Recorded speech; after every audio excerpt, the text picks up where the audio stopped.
ਸਾਹ ਚੜ ਗਿਆ ਇੱਥੇ, ਆ ਧੜਕਣ ਮੇਰੀ ਤੇਜ਼ ਹੋ ਗਈ।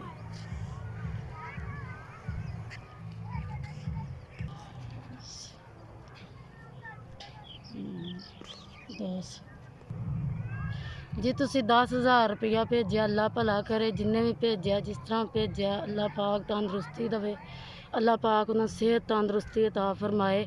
ਮੇਰਾ ਨਾਮ ਸ਼ਕੀਲਾ ਹੈ ਤੇ ਮੈਂ ਬੇਵਾ ਵਾਂ, ਮੇਰੇ 3 ਬੱਚੇ ਨੇ। ਤੁਹਾਡੇ ਦਿੱਤੇ ਹੋਏ ਪੈਸੇ ਮੇਰੀਆਂ ਬੜੀਆਂ ਜ਼ਰੂਰਤਾਂ ਪੂਰੀਆਂ ਕਰਦੇ ਨੇ ਤੇ ਬੜੀਆਂ ਮੁਸੀਬਤਾਂ 'ਚੋਂ ਮੈਨੂੰ ਕੱਢਦੇ ਨੇ। ਅੱਲਾ ਪਾਕ ਤੁਹਾਨੂੰ ਸਿਹਤ ਦੇਵੇ, ਤੰਦਰੁਸਤੀ ਦੇਵੇ, ਜ਼ਿੰਦਗੀ ਦੇਵੇ। ਅੱਲਾ ਪਾਕ ਤੁਹਾਡਾ ਦਿੱਤਾ ਕਬੂਲ ਕਰੇ। ਅੱਲਾ ਪਾਕ ਤੁਹਾਨੂੰ ਜਿਸਮਾਨੀ ਰੂਹਾਨੀ ਦਿਲੀ ਸਕੂਨ ਅਤਾ ਫਰਮਾਏ। ਅੱਲਾ ਪਾਕ ਤੁਹਾਡੀ ਨੇਕ ਔਲਾਦ ਸਾਲਿਆ ਤੁਹਾਡੇ ਲਈ ਅੱਖਾਂ ਦੀ ਠੰਡਕ ਬਣ ਜਾਵੇ।